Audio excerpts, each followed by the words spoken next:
बात्या Montha को दृष्टि रखी कलिंगा घाटी पाद देश में बंधा होईछि लुहार बाड़। स्थानीय लोकों सुरक्षा दृष्टि घाटी को कहीं जमिति नजिबे सेतिपाई एही पदक्षेप नेछि स्थानीय प्रशासन।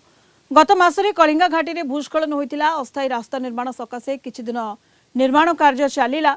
एबे बात्या मोन्था को दृष्टि रखी निर्माण कार्य बंद रहिछि। एहा सह बात्या मोन्था जोगु घाटी तलिया गाँव में विपद आशंका रहिछि।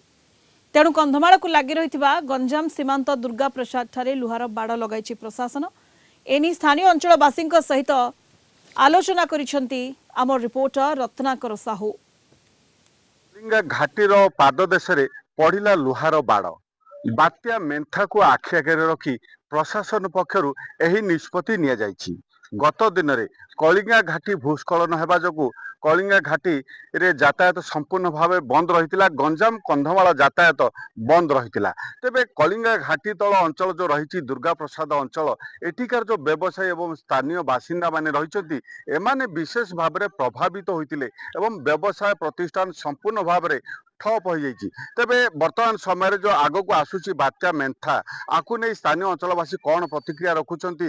जो लुहार बाड़ गत काली ठारू प्रशासन ए लुहार बाड़ पकईची कलिंगा घाटी ऊपर को जीवाई कौन सी लोकों को ऊपर को जीवाई प्रशासन पक्षर संपूर्ण भाव में बारण कराई। तेबे आम सहित अच्छा स्थानीय अंचलवासी सर कौन कहवाक चाहिए जो बात्या मेन्था आसूची आकु आखि आगे रखी आपनकर एठी प्रशासन पक्षर लुहार बाड़ पड़छ कौन प्रतिक्रिया रखिए। बात्या आसले बाड़ पकई काली आसले संध्या बाड़ पकई जाइए स्टाफ आसले बाड़ पकई जाइए। घाटी तो बंद अच्छे आज 1.5 मास 2 मास है किए मन कान देवार ना चलती खुले कौन हम प्रसन्न बुझे आज्ञा एठी वर्तमान जो बात्या मेन्था आसूची जो किमती वर्षा एवं बात्या को नहीं केते दूर आपण माने भयभीत अच्छा। गोटे पट तो कलिंगा घाटी भूस्खलन होता आपंकर एटी व्यवसाय वाणिज्य बंद रही। जो आज ठारू जो बात्या मेन्था आसूची वर्षार परिमाण आज केमती रही कौन केते दूर भयभीत अच्छा।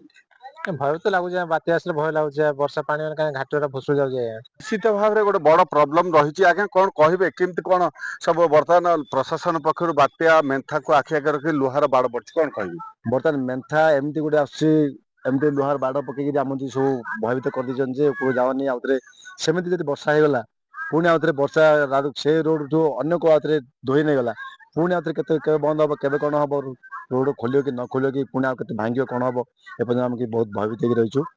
जहाँ तो मार्केट अवस्था है बर्तमान खाया पीवाई पेट पाटना जहाँ आम अवस्था हो कौन हम मार्केट से आम किसी जापारूँ। पुणी बात्या मेन्थार भी भय अच्छी। हाँ मेन्था तो बहुत बहुत भय अच्छी कारण से वर्षा जब एत किसी हो पार्टी जदि ताठू भयंकर वर्षा है तार जब आउ गोटे बड़ घटना घटीगला आम दुर्गावर अवस्था कौन हम निहती भाव जदि वर्षा बेसी है कि बात्यार प्रकोप बढ़ला आहरी भयभीत आपण मैंने अच्छा। बहुत डरुचु आज्ञा आम भयभीत होचु वर्षा आसिले आम कुआड़े जीवु कुआड़े नहीं आम चिंता लगी निद भी आउनी निद भी आसुनी। जो भूस्खलन जो कलिंगा घाटीर अवस्था जहाँ भी थिला वर्तमान समय जो रही बात्या को आखि आगे रखी प्रशासन पक्षर जदिओ प्रतिकार व्यवस्था कराई कलिंगा घाटी पाददेश लुहार बाड़ पड़ी तथापि लोकों मनरू भय जाए माँ कौन कहे जो बात्या आसूची कौन प्रतिक्रिया रखिए आप बड़ बड़ बात्या हम कुआड़े जीवु राति ना दिन ना आम पहाड़ पाखे अच्छु पहाड़ खसिले इे बनिया आसिले आम कुआड़े जीवु आम तो जाओ दसु ना कुआड़े बाट। तेज आप शुणुले लोक मान प्रतिक्रिया जहाँकि जदि बात्या मेन्था को आखि आगे रखी प्रशासन पक्षर गोटे बड़ व्यवस्था ग्रहण कराई कलिंगा घाटी पाददेश लुहार बाड़ पकाई एवं एबे भी लोक भयभीत हो रही अतीत घाटी भूस्खलन 2 थर होता किंतु वर्तमान परिस्थिति जदि बात्या मेन्था आसे वर्षा और पवन आसे ताहले एबे भी लोक भयभीत अवस्था रही। कलिंगा घाटी रत्नाकर साहू कलिंग टीवी।